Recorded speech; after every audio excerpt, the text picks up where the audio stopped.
నమస్కారం ఎస్టీవీ ప్రేక్షకులందరికీ దీపావళి శుభాకాంక్షలు. ముందుగా ముఖ్యాంశాలు.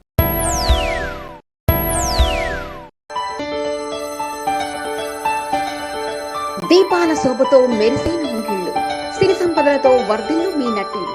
ఎస్టీవీ వీక్షకులకు మరియు సిబ్బందికి దీపావళి శుభాకాంక్షలు.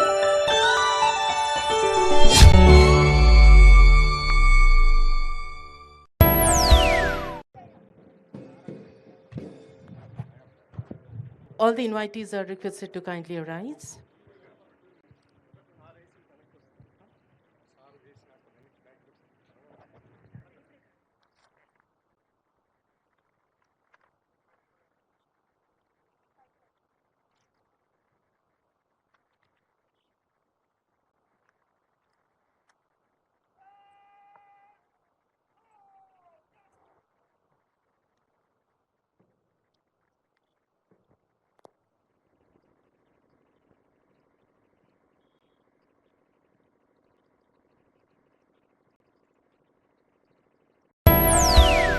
మూడు రోజుల క్రితం నిజామాబాద్లో సిసిఎస్ కానిస్టేబుల్ ఎంపల్లి ప్రమోద్ కుమార్ విధి నిర్వహణలో వీరమరణం పొందారు.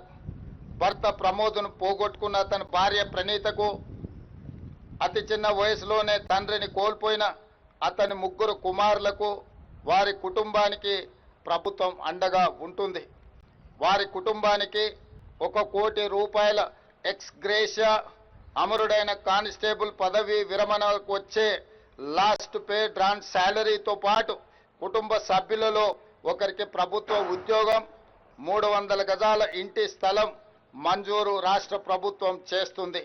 వీటితో పాటు పోలీసు భద్రత సంక్షేమం నుండి 16 లక్షల ఎక్స్ గ్రేషియా, పోలీసు వెల్ఫేర్ నుండి 8 లక్షల రూపాయల ఎక్స్ గ్రేషియాను ప్రమోద్ కుటుంబానికి చెల్లించి వారి కుటుంబానికి రాష్ట్ర ప్రభుత్వం అండగా నిలబడుతుంది. కొత్త వైన్ షాప్ల కోసం అప్లికేషన్లు తీసుకుంటే 2 లక్షలు కాదు 3 లక్షలు పెట్టిండు. అప్లికేషన్ 3 లక్షలు పెట్టి వసూలు చేసుకుంటుండు. అదే ఆయనకు పైసలు తక్కువ వచ్చినాయి, అప్లికేషన్లు ఫుల్ రాలేదట. ఇప్పుడు అడగకుండానే ఇంకో వారం రోజులు ఎక్స్టెన్షన్ ఇచ్చిండు.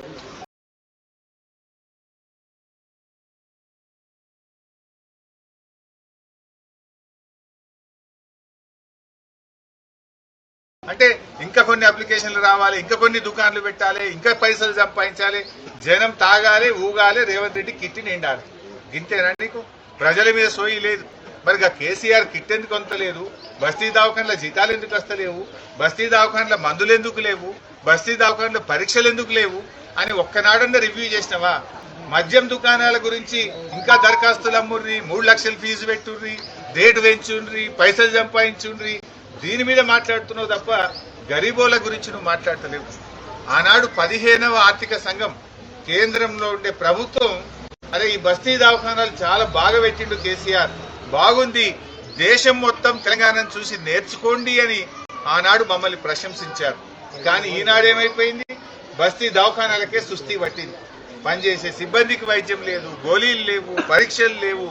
ఆ డాక్టర్ అమ్మ చెప్తుంది అన్ని స్ట్రీట్ డాగ్స్ సార్, పొద్దున డ్యూటీకి వచ్చేటప్పుడు పోయేటప్పుడు ఏడ కుక్కలు కరుస్తాయని భయంగా వస్తున్నాము అని చెప్పి ఆ డాక్టర్ అమ్మ చెప్తున్నటువంటి పరిస్థితి. అంటే జిహెచ్ఎంసీ అసలు పనితీరు బాగలేదు. చివరికి బస్తీ దవాఖాన పరిస్థితి ఏంటంటే దానికి మీటర్ కూడా లేదు, బయట కొండేసి దవాఖానలో కరెంట్ నడుస్తుంది. పోయి ఆడ పోయి బీపీ మీటర్ చూస్తే ఆ బీపీ మీటర్ కూడా అందులో బ్యాటరీలు అయిపోయినాయట. బీపీ చెక్ చేసే మిషన్ లో బ్యాటరీలు అయిపోయినాయి. బ్యాటరీ అయిపోతే మాకు ఇక బ్యాటరీలు కొనడానికి పైసలు వస్తలేవు సార్, అయితే కరెంట్ ఉంటే చూస్తున్నాం, లేకపోతే బ్యాటరీ లేకపోతే పక్కకు పెడుతున్నాము అన్నారు.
సమగ్ర సమాచార శ్రవంతికై చూస్తూనే ఉండండి ఎస్టీవీ న్యూస్.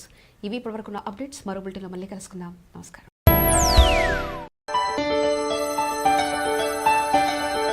దీపాల శోభతో మెరిసే ముంగిళ్ళు, సిరి సంపదలతో వర్ధిల్లు మీ నట్టిల్లు. ఎస్టీవీ వీక్షకులకు మరియు సిబ్బందికి దీపావళి శుభాకాంక్షలు.